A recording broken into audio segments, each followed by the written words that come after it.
Boa noite Poliana, boa noite Kênia. Boa noite. Convidada hoje, gente. Hoje a gente tem convidada, mas a gente quer dar boa noite para você também que está nos assistindo aí agora, que está assistindo ao vivo e que depois vai assistir em outro momento. A gente está aí no mais uma terça-feira especial, né? É, sempre especial. Aqui é terçou, não é sextou, não. Terçou. Nossa, é terçou. Ai, meu Deus, minha filha fala, mãe, que coisa brega você falar isso. Ai, não fala essas coisas, mas assim, então aqui o nosso terçou é com o Diva Pod para mulheres de... Verdade. Porque aqui a gente não gosta de povo fake, não. A gente gosta de gente real. Que é real, que é vida real. E hoje com uma convidada muito querida, não, né? Pra lá de especial, né, Fole? Amiga de anos. Não vou contar muito, não. E a novidade é a seguinte. Quando a gente trouxe a Raquel, a gente se deu conta que um programa só não dava, né? Então a gente pensou assim, como a gente quer trazer a Poliana Lara, depois ela vai falar, né? A gente fala Poli na intimidade. Aí eu falei assim, você topa participar do Diva Pod com a gente? Mas são 2 terças-feiras, porque uma só a gente sabe que não vai dar. Certo, Então ela vai estar aqui hoje e na próxima terça também ela já se comprometeu a estar com a gente. Que aí a gente vai poder explorar, né?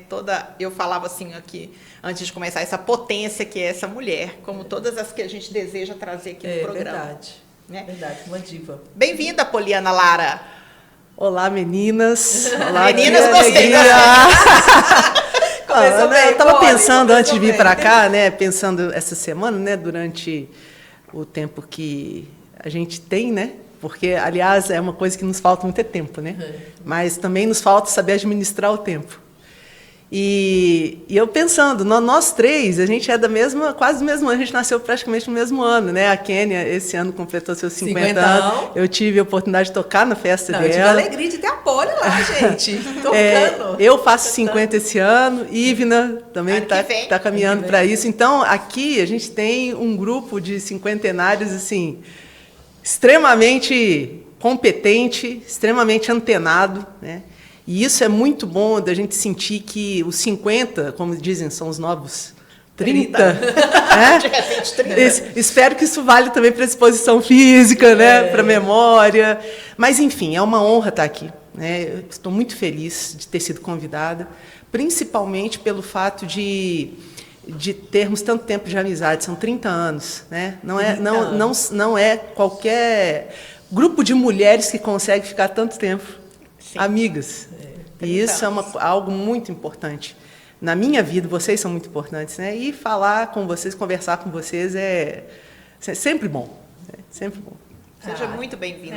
Muito bem-vinda. A Poliana, ela é professora de matemática, né? Trabalha no Exército, né? E musicista.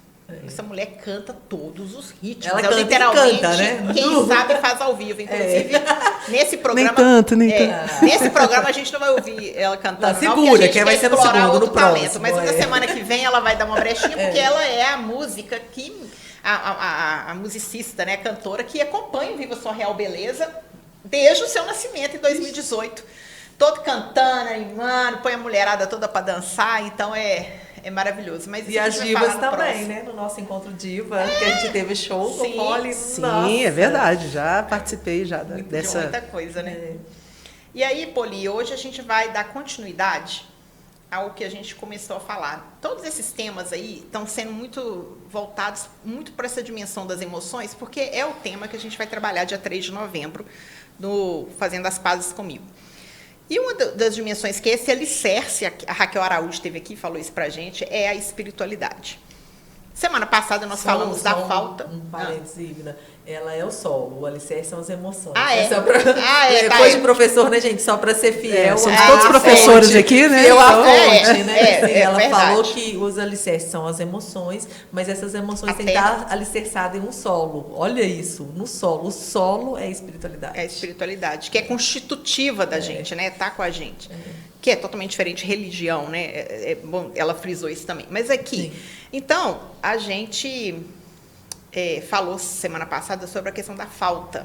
Somos seres de falta. Como é difícil as pessoas entenderem isso, né? Que a gente nunca vai estar completo.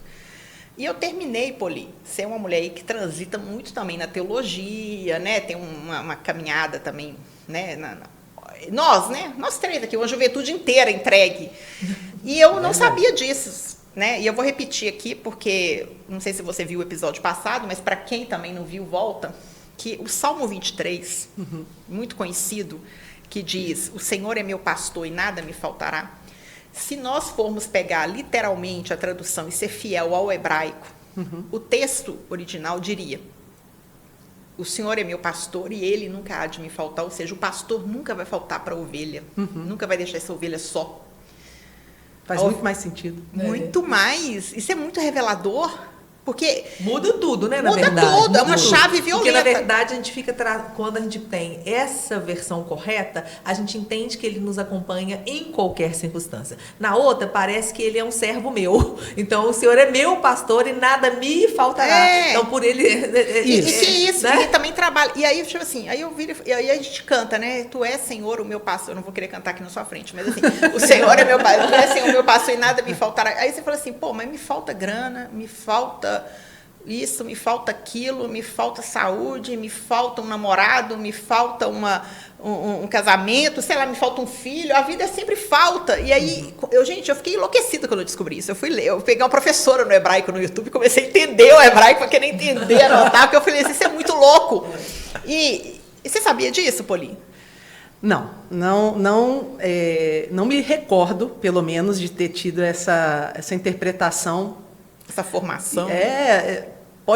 Posso ter até escutado em algum momento, porque como nós pregávamos muito, né, e durante os fins de semana estávamos sempre envolvidas, né, com os eventos da renovação carismática, com os retiros, então a gente sempre foi levado a estudar e a buscar novas interpretações, não no sentido de que a palavra, né, possa ser manipulada, mas a interpretação no sentido teológico, né, no sentido do significado do hebraico, sobretudo, né, das traduções que nos foram trazidas. Então, me conforta muito o coração essa tradução. E eu vou dizer por quê. Porque quando a gente fala de falta na espiritualidade, parece que a espiritualidade ela não nos completa de todo. E é o contrário. Na verdade, a espiritualidade é exatamente o elemento que contribui para que essa falta material seja suprida, porque nós não somos só matéria, né? Nós somos alma, nós somos espírito. Então, entender a falta como uma condição necessária para a busca de Deus, passa por essa questão da tradução do Salmo. Ele jamais há de me faltar. E todo outro tipo de falta, ele vai ser menos doloroso, num certo sentido, né? E a gente vai se lamentar menos, porque aquele solo da espiritualidade está bem concretizado, né? Porque é o solo onde as emoções, né, vão alicerçar. Então, esse solo bem condicionado, bem sólido, né? Sólido, né? né? E isso vai nos dar a tranquilidade de lidar com as faltas. Então, a espiritualidade nos conduz a essa tranquilidade. Não significa que a gente vai estar tranquilo o tempo todo. Obviamente que não. Nós não somos lineares nem constantes. Mas lidar com as faltas passa a ser algo inerente a quem busca Deus. Fica mais tranquilo, né? Fica mais acolhedor, né? É mais possível, né? Eu acho que é mais real, né? É mais real também. É mais divônico. O salmista foi divônico. O salmista foi divônico. É porque, sabe o que eu penso?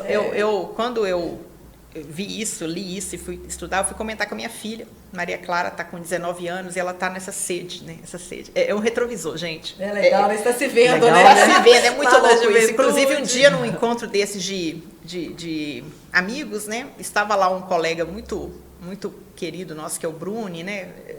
E aí... Grande, Bruni. A Maria Clara estava super feliz porque tinha conseguido levar a prima para participar de um encontro de jovens, assim, que ela tinha conseguido topar e tal. E aí ela vibrava, contava aquilo, e o Bruni olhava para ela assim, como se fosse assim, eu estou vendo alguma coisa do passado, eu estou tendo uma bilocação. Eu estou passado e presente. Eu acho que eu já vi essa cena, eu já vi esse filme, né? Tipo isso. E aí eu conversava com ela me contou uma coisa que eu não sabia, ela falou assim, mãe, isso é tão bonito, tão forte, que aí ela me contou a experiência do Alok visitando Moçambique na África. Vocês conhecem esse vídeo dele? O DJ, né? O DJ eu conheço, mas não a experiência. O que acontece? Ele diz que o vídeo é o seguinte, tem isso lá na internet, vocês acham fácil,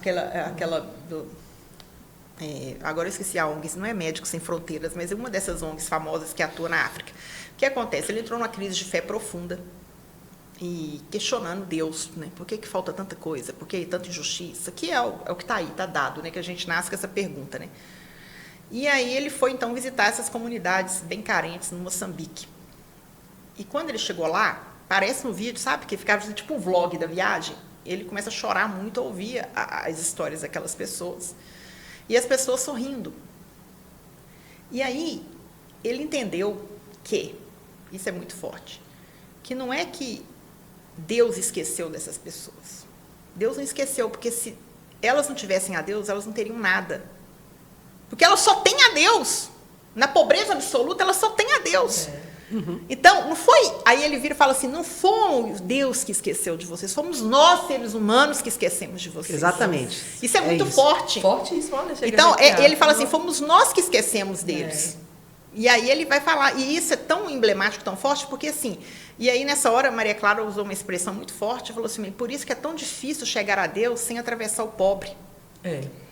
Esse Deus, não, veja bem, a imagem do Deus, entender da caridade, né? Entender o Deus cristão, que nós estamos falando que é uma pessoa, que é Jesus, e que falou, né, que quando a igreja fala, até a igreja católica fala, né, que existe uma opção preferencial pelos pobres, não é que Deus não gosta dos ricos, não é isso. É porque o pobre, ao não ter nada, o órfão, a viúva, né, a prostituta, a mulher adúltera, as pessoas que estão à margem, elas já têm os olhares de condenação, são as pessoas, né? Que vivem a falta da forma mais drástica, extrema, né? Na sociedade. Né? E aí o que sobra para ela? O que sobra, não no sentido de sobra, é Deus. Porque ele nunca falta. Ele nunca falta, né? Ele nunca o vai Salmo nos faltar. traz. Que é o Salmo. Né? É maravilhoso isso. Né? Quando nós falamos, quando ela traz essa reflexão aí do Alok, né, sua filha, Maria Clara, que eu vi nascer, inclusive, né, pessoal? Detalhe pequeno. Mas Deus não esqueceu pelo seguinte, se Deus quisesse agir diretamente sem a nossa contribuição, ele não teria se feito homem. Deus, a teologia ela é muito clara em relação a isso. O Deus homem, ele é exatamente a maior catequese que nós temos. Ele se torna homem, ele se rebaixa a nossa condição humana para que nós pudéssemos nos chegar à condição divina. Então, é uma troca, né? E, sendo homem, ele nos mostrou como homem o que fazer. Então, quando ele volta, aí na visão cristã, né? Quando ele volta ao Pai, né? Quem são os herdeiros dessa missão? Somos nós. Então, quando nós vemos nossos irmãos nessa situação e culpamos Deus por ele não estar atuando, isso, na verdade, é jogar a culpa de algo que nós, de fato, não fizemos. Nossa, né? É nossa. Então, a espiritualidade, essa dimensão humana da espiritualidade, ela nunca pode faltar. Não existe pensar uma espiritualidade desconectada da realidade, desconectada do outro, desconectada da necessidade da empatia. Espiritosfera, é uma outra galáxia, né? Espiritosfera, a pessoa só fica nesse universo. Aí tem um tanto de gente tudo aí, explicado pela via espiritual e ela não consegue ter conexão com a realidade. Nesse meu aniversário de 50 anos, eu ganhei de primos que são evangélicos um livro maravilhoso que chama Liturgia do Ordinário. E essa pastora, é um livro lindo, são 11 capítulos, acho que são 11 ou 12, por aí. E cada capítulo ela vai dizer de alguma coisa, presa no trânsito, não sei o que com o marido. E aí, como é legal. Sim, foi perfeito, porque é exatamente o que eu acredito. Eu acho que a prática cristã, ela tem que se dar no ordinário. Ok, Deus se manifesta no extraordinário, é maravilhoso, mas o ordinário, a maior parte do tempo, a gente vai ter essas questões do ordinário, do dia a dia, você lá escovando o dente, você tá lá em casa, sei lá, você lá na aula com os adolescentes, né? Adolescentes, jovens. Na verdade, hoje eu sou a subdiretora da escola, então, mas eu já estive nessa situação, sim, de aula, né? E é esse contexto, assim, é no ordinário que Deus quer se manifestar. É no cotidiano, né? Às vezes onde não tem nenhuma plateia, não tem ninguém, só tá você, né? E aquela condição. E isso, para mim, sempre foi muito marcado, porque eu sempre fui uma pessoa muito mais do Cristo homem, assim, da humanidade, de alguém que é completamente movida. Eu brinco que nas minhas veias não correm sangue, mas sede de justiça, aquela pessoa que quer realmente, né, cuidar das causas dos pequenos, daqueles que sofrem, das pessoas que estão em situação de rua. Eu sou realmente alguém muito presa a essas questões. Por isso, por entender que essa lógica, é o seu convite, né, que Cristo fez para nós, e foi como ele nos ensinou, ele passou a sua vida ensinando isso. O contexto humano dele foi exatamente para, olha como você viva, quer pista do que fazer? Tá aqui, né? Tá aqui, ó, né? Tá aqui, acolha as pessoas. O esquema da acolher, então, me chega a irritar, assim, né? Em alguns lugares, talvez, que eu vá, talvez nesse Cristofera, como chama que você falou? Espiritosfera, se eu for lá, talvez eu vou ser, hoje menos, né? Porque eu acabei tendo que tirar meu piercing do nariz quando Leila nasceu, mas aquela coisa de que porque aí na hora que, gente, eu saí ganhei Leila, fui pôr de novo, já tinha fechado, o trem fecha rápido, aí já tinha furado outras vezes, aí eu desisti. Mas é aquela coisa assim de você talvez não se ver naquele lugar, esquisito, estranho, porque inadequação, porque parece que você precisa ter um perfil, um formato, e que eu não acredito, eu não acolho, eu acolho aquilo que, assim, Cristo tá aí para nos ensinar, né, essa questão. Acho que isso é importante. Falando de formato, é importante, né? Quando a gente diferencia religião de espiritualidade, né? A religião, ela é a forma. Né? Espiritualidade, vou usar grosso modo, tá? O conteúdo. Quando a gente se preocupa demais com a forma, com os ritos, com algumas práticas, e isso não se traduz em ações concretas na vida, então você está completamente desconectado daquilo que o próprio Jesus disse. Que ele disse em vários momentos: aquele que me vê o Pai. Eu e o Pai somos um. Né? Então, se nós desconectamos a religião da espiritualidade e aí, obviamente, da ação, a gente deixa de ser um com Deus. A gente deixa de ser essa unidade que a espiritualidade propõe, né, e passa a ser simplesmente alguém que repete fórmulas, alguém que está ali de corpo presente. E o pior, achar que aquela prática religiosa te dá uma imunidade, sabe? Uma imunidade faz melhor, né? E que você vai você está blindado. Você está blindado. Você vai para o nada céu. De ruim vai acontecer. Você vai para o céu, ou garante uma vaga no céu, ou garante um terreno por ter uma prática, como se fosse uma poupança que você faz em vida, né? Assim, bater ponto. Bater ponto, né? Assim. Você transfere essa visão economicista, assim, né, para a religião e para a espiritualidade por conseguinte, né? E aí essa visão do nada não me faltará faz mais sentido para quem tem esse comportamento de prática religiosa, de cobrança. Não, porque se eu vou à igreja, se eu rezo, eu tenho direito. Não, é o oposto, né? Eu sou o servo e não Deus o meu servo. E quando eu sirvo a Deus, Ele não me falta, qualquer outro tipo de falta não vai me abalar. Não faz diferença, né, nesse sentido. Não, agora eu me recordei de um fato. Na semana passada, eu fiz uma pergunta para você que te embaralhou, você, como é que fala? Molhou os olhinhos, né? Ciscou, você ficou emocionada, porque eu perguntei, assim, de uma situação de falta, e você testemunhou a história da volta ao trabalho pós-licença maternidade e tal. E aí, falando dessa dimensão da falta e dessa lógica farisaica, se a gente for pegar no contexto cristão, né? Se eu faço e cumpro a lei, eu vou ser, né? Eu estou imune a tudo isso. E a gente é muito educado nessa visão, né? O que acontece? Eu fui sempre aquela menina muito certinha, né? Fui certinha até demais, eu tinha que ter sido um pouco mais rebelde. E a filha ali do meio, que não podia dar trabalho para os pais, então eu vou ter que ser perfeita, nunca vou dar dor de cabeça, etc. e tal. E muito estudiosa. Eu não tinha inteligência matemática do meu irmão, que passou em medicina com 17 anos na UFMG, mas eu era muito esforçada e muito... Ok. Fazendo ensino médio em Valadares, terceiro ano, fiz um vestibular no meio do ano, para ver como é que era na faculdade, na maior faculdade de Valadares, no caso. E a minha redação foi a primeira redação do vestibular. Então, de algum modo, eu tinha condição de passar ali naquele curso e tudo. Os professores, eu mesma, minha família, acho que todo mundo projetou. Essa daí é a aprovação de cara. E eu não fui aprovada quando vim fazer o vestibular na UFMG. Mais um ano, também não fui aprovada na UFMG.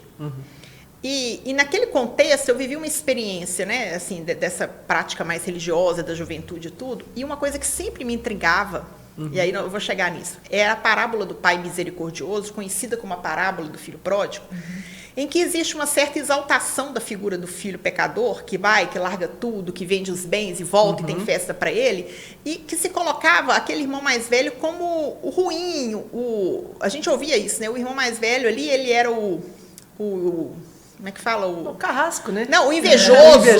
O invejoso, né? que queria tudo para ele, que não queria perdoar o irmão. Isso. E por que aquilo O egoísta, né? por que aquilo me atravessava? Porque eu me via como a irmã mais velha. Embora eu não era a irmã mais velha, eu fazia esse papel. Então, quando eu via que inúmeras pessoas que não estudaram como eu estudei, que não estavam na igreja como eu estava, que não eram certinhos como eu era, passava e eu não passava... Eu vivi a experiência de chegar perto de Deus e falar assim, olha, eu sempre fiz isso, eu sempre fiz aquilo, e eu não passei no vestibular. E o que eu faço com essa falta? Tá vendo como é que a gente não é educado para isso? O que eu fazia com isso? Então, foi um momento de precisar ter uma reconciliação com Deus, de compreender que a frase que termina, porque a parábola é muito forte, né? Ela no final tem uma fala que é lacradora. Quando o pai vira para o filho mais velho e fala, era preciso comemorar porque ele estava perdido. E filho, tudo que é meu é teu. Caramba, isso é muito. É muito. Quer dizer, você nunca me abandonou. Tem tudo, né? Você nunca me abandonou, você nunca saiu de casa. E, de repente, eu tive essa experiência contrária, de fazer uma experiência mais amorosa e falar assim, caramba, eu nunca abandonei, eu nunca fiz esse papel da filha pródiga e tal. Mas eu tinha as dores dessa filha mais velha, que, por vezes, parecia que ela era invisível para Deus, né? E aí o tempo passa, o tempo vem, e já com esse trabalho das mulheres...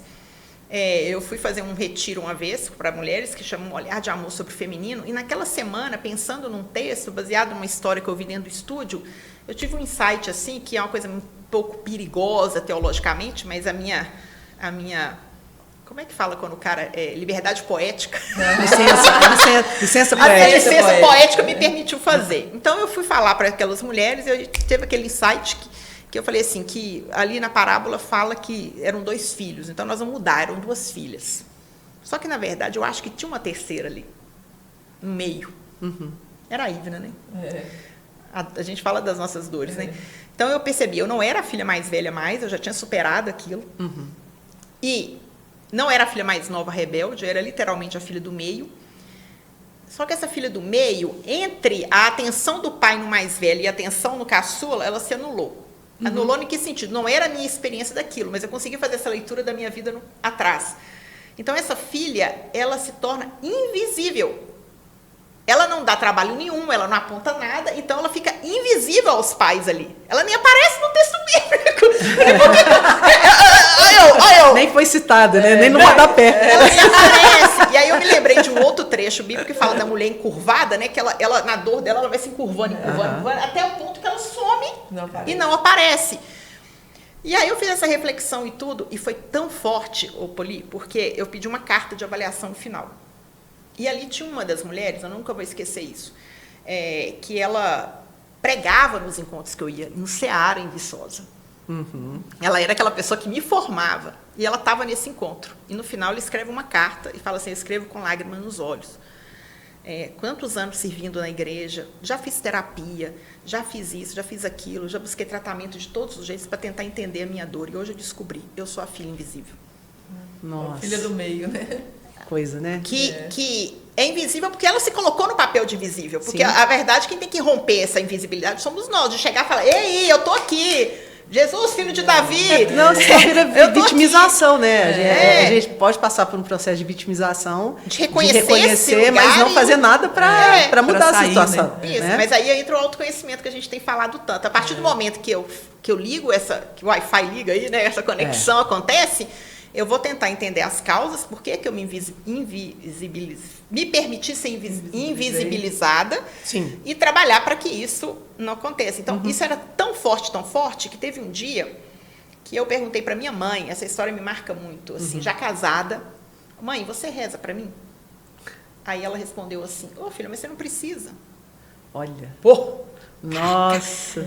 Ou seja, não precisa por quê? Eu passei a vida inteira essa dimensão de que eu não precisasse. Eu preciso, Sim. né? Porque talvez os outros irmãos precisem mais por algum motivo. Então, é algo que a gente precisa ter muita consciência para a gente poder ter coragem de verbalizar e de pedir, e de falar assim, eu preciso da sua oração, mãe. Eu preciso do seu colo também, mãe. Com Não certeza. é? Isso é um caminho, assim, de muito... Eu falei tudo isso, eu nem sei por que eu falei isso, mas faz parte da Iva, né? Porque você falou uma coisa sobre o que eu não sei. E agora, deixa eu ver. Você quer falar agora? Agora mudou, né? Inverteu. Até porque a gente começa a falar de histórias, essas coisas mexem muito, né? São Sim, coisas sim. muito fortes, né? Assim, mas é porque você falava em função do que ela dizia lá do não pertencimento, né? De quando você tem invertido, né? O papel de que Deus não me olha, né? E tal, na verdade. Mas eu penso que esse lugar, né, essa fala, eu sou muito recorrente a ela, a questão do autoconhecimento, porque aí foi nesse lugar, né, nesse lugar que a gente consegue perceber onde eu consigo melhorar a minha conexão. É conexão com Deus que eu preciso melhorar, né? Assim, é minha conexão com o outro, é minha conexão comigo mesma, né? Então, não tem jeito, assim, não tem outro lugar, não tem outro papel em que você vai ter trabalhado isso. Eu acho que a terapia ela é um lugar onde você vai se haver com você, né? E você vai conseguir fazer esses pequenos ajustes, né? Até no contexto cristão, por exemplo, durante muito tempo, eu sempre, na verdade, desde pequena, né? Eu sempre participei de uma paróquia em que o padre, né? Saudoso, Padre Lúcio, quem eu gosto tanto, tá lá no céu. Eu vou colocar ele como intercessor do Diva Pode, porque você sempre fala dele sempre cito, eu amo o padre, nossa senhora. Engraçado, né? Esses dias eu encontrei com uma pessoa que conhecia o padre também, por causa da TIP, né? Da terapia, e aí eu comentei com ele, ele falou, um homem santo, acho que ele é até de outra nacionalidade, né? Ele comentou, eu falei, pois é, também acho, um homem santo, né? Convivência, a gente teve chance de conviver com algumas pessoas, né? De fato santas, assim. Enfim, e aí a minha espiritualidade sempre foi mais para um caminho inaciano, mais de silêncio, mais porque era a espiritualidade na qual eu me encontrei, me identifiquei. Né? Mas durante um tempo eu fui para a renovação carismática, fiquei lá e eu fiz o caminho de volta, assim, eu fiz um caminho de voltar, né, assim, bebi da fonte, achei interessante, tem muitas coisas que eu carrego comigo, mas o contexto da raiz, onde eu consegui ver isso, onde eu consegui realmente me libertar, ver assim, olha, esse é meu lugar de acolhimento, esse é meu solo, esse é meu exercício. Foi no contexto terapêutico, eu percebi que eu não comungava de muitas coisas que eles que a renovação carismática coloca, assim, o modo, às vezes a expressão, enfim. O jeito, é a manifestação de fé, é exatamente isso. Por isso que é tão bonito, os focalares, né? Tem tantos movimentos, a igreja é muito rica, né? E aí foi nesse encontro, foi nesse momento comigo mesmo, assim, nesse contexto terapêutico, que eu percebi que, mas na verdade eu não preciso estar lá, né? Não preciso estar lá nem ou ali, né? Não há um único lugar, né? Não tem um único lugar no qual eu vou ter essa minha manifestação de fé. Então tá tudo certo também esse caminho de volta, né? Então acho que como que é importante. Eu sempre brinco, uma brincadeira séria, de que de fato a gente tem 3 tripés, assim, um banquinho com 3 pés, né? Um tripé assim mesmo, que a gente precisa entender. É a nossa conexão comigo, primeiro. Química, né? Com Deus? Não, é com você mesmo primeiro. Depois, conexão com Deus, com o divino. E depois a conexão com o outro. Porque se a gente inverte a ordem, se a gente faz primeiro a conexão com Deus, pode ser que você esteja nessa conexão que não diz da sua real essência de fé, do modo como você tem mais ligação com Deus. Eu vivi isso na pele, tive que viver para perceber que, olha, é verdade isso. Em primeiro eu preciso me conectar comigo, com as minhas verdades, com o que eu acredito, para que nessa conexão eu perceba, inclusive, qual vai ser a melhor maneira de eu conectar com Deus, assim, qual que é o melhor desenho, né? E aqui não é uma coisa assim, então você vale mais do que Deus. Óbvio que não, né? É claro que não, mas é só o modo no qual eu consigo me ver nesse mundo, nesse meu lugar, né? Conecto comigo, conecto com Deus, com o divino, conecto com o outro, né? Assim, o diferente talvez vai fazer me anular. Se eu vou direto para o outro, talvez eu me ignore, né? Se eu for direto só para Deus, talvez eu viva nesses ciclos ou nessas castas que eu sou melhor do que todo mundo, e se ninguém estiver aqui, ela não vai para o céu, né? Então, assim, há os perigos, né, de pensar nisso. Quando você fala isso, tem um versículo que ele resume exatamente tudo que você falou, né? Que é: amai a Deus sobre todas as coisas e ao próximo como a ti mesmo. Eu acho que a gente merece um episódio do podcast só sobre esse versículo. Mandamento, né? Por quê? Porque exatamente nesse versículo está o que você disse. Perfeito. Amar a Deus e ao próximo como a ti mesmo. São 3 amores. É o amor a Deus, ao próximo e a mim mesmo. O a mim mesmo é o mais difícil. O mais ignorado, né? Amar a si mesmo é o mais difícil. Silenciar é difícil. Olhar para si é difícil. E nesse mundo em que os estímulos, os TikToks da vida, o Instagram, o celular, ele nos estimula, e se nós estamos tendo dificuldades para lidar, imagina as gerações mais novas, né? Do refletir, do pensar, do se ver, né? A gente corre o risco de sentir e reagir. A gente tem reagido muito. A gente tem sentido o estímulo e reagido. Quando, na verdade, a gente precisa sentir, refletir, decidir, agir.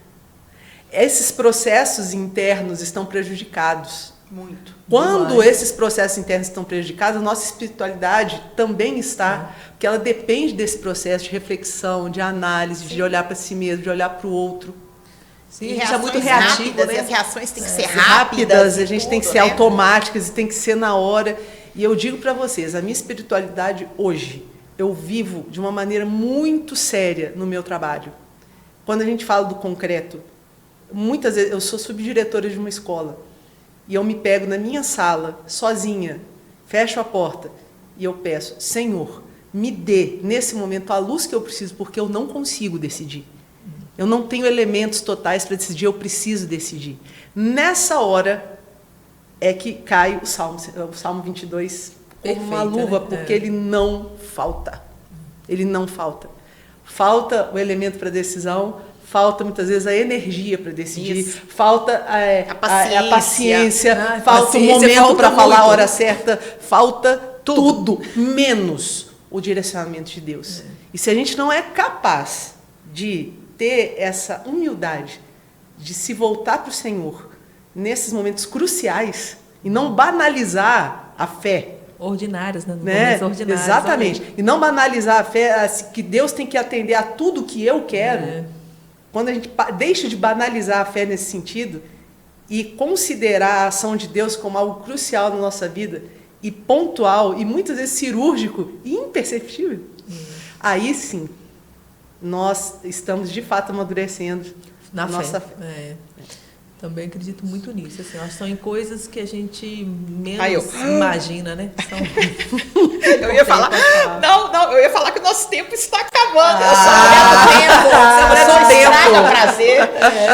Porque mas não precisa ficar triste, não. A gente vai ter a polícia semana que vem. Aí sim. Vamos guardar um pouquinho para semana que vem. E não pode faltar um momento publi, gente. Eu vendo mesmo. Eu só não vendo meu marido e meus filhos. O resto eu vendo mesmo. Isso mesmo. Graças a Deus, né? Porque a gente, primeiro, né, a gente conversava aqui nos bastidores, a estrutura para se fazer um podcast, né? A gente está aqui num espaço muito bacana, eu quero super indicar. Vou deixar, sempre tem aqui no descritivo do vídeo, né? A 3 Entretenimento, que é a produtora onde a gente está gravando. Aldo! Super top. Obrigada! O sucesso do podcast deve ser você também, sobretudo, certeza, né? E sempre dando dicas, um acolhimento maravilhoso. E é legal que ele fala assim, na hora que acaba, não, hoje eu aprendi muita coisa. Sempre vem querer bater o papo. Vou chamar ele pra essa mesa aqui um dia. Ele um dia falou pra gente assim, olha, vai vocês estão ser falando que é só entrevistado. pra mulher, tem que falar que é pros homens também, pros homens entenderem o universo. Ele falou, tudo bem, pra Aldo, homens atentos. Se você tiver uma pessoa boa igual você pra poder fazer essa gestão aí, um dia a gente pode lógico. inverter os papéis, né? Sim. E então dizer assim que a gente sim precisa, né, dos patrocínios, dos patrocinadores. Então, se você sente que pode associar a sua marca, ou se você quer ser uma apoiadora, porque acredita na ideia, às vezes você não quer aparecer, mas você quer ser um colaborador, sim, a gente precisa dele, a gente está bancando esse projeto, né, com muita energia, né, Kenny? A gente está muito feliz. Um dia nós vamos contar e mostrar o áudio aqui, como é que surgiu. Não, o áudio é o melhor. A Poli vai se identificar que eu estou no meio da corrida. E quando eu corro, obviamente, né, cérebro, oxigênio. Eu e sou as assim ideias... também, porque eu amo correr. Estamos juntos na corrida. As junto. ideias vão vindo, assim, mas vem muita ideia para mim, para os meus negócios, para o Nós negócio vamos dos contar outros. Eu no mando próximo. recado. Nós vamos contar no próximo episódio. É. E aí o seguinte, então a gente quer e precisa e deseja muito você como nosso parceiro, como nosso patrocinador. E falar que as inscrições do Viva Sua Real Beleza estão aí, já estamos no 3º lote. Pessoal, inscreva-se, mulherada, inscreva-se. Chama a amiga, chama a prima, chama a avó. Outro dia desse uma pessoa nos perguntou, né? Posso Sim. levar minha avó? Pode, tem para Deve, todas as idades. A gente, o que a gente trata da mulher, a mulher com todas as suas questões. Dizer dos nossos produtos que vão estar lá à venda, que esse molesquinho, olha que gracinha, Poli. Que lindo. Para anotações, olha. Bom, já Muito bonitinho, já pode reservar né? um para mim. A camisa. A camisa tá linda. A camisa. linda, linda. Olha, diva não se veste, diva se posiciona. Poli que é um assim, diva não canta, diva interpreta. Quero Celine mesmo. Dion, Celine Dion pra lá, né? Pra cima. Pra cima. Encanta. A gente tem as canecas e a nossa linha de bijuterias. Olha que linda, gente. Vocês estão reparando que a gente tá esnobando? Porque você não usou Total. nada hoje, só Hoje brinco. não, só um brinco. Eu tô... Tá. Eu tô a próxima gravação eu tenho que, né? Eu vou apresentar para você. Quem sabe na próxima você já abraça isso aí. Abraça a causa. Então é isso. Foi muito bom por hoje. Semana que vem tem mais. Tem com mais. a Poli. Terça-feira, às 21 aí. 21h03, chama as amigas, todo mundo pro nosso pod. Pode. Viva pod. E é isso. Eu acho que se tem uma frase assim que talvez ressignifica, assim como foi no episódio passado, essa também, né? Pode faltar tudo, mas ele nunca faltará. Ele nunca faltará. Acho que ter a consciência e a fé nessa palavra é a síntese de uma espiritualidade bem resolvida, vamos dizer assim, né? Isso mesmo. Nossa, Amém. com certeza. Um Vamos lá pro brinde. Um brinde. Tchau, tchau. Porque diva Pode.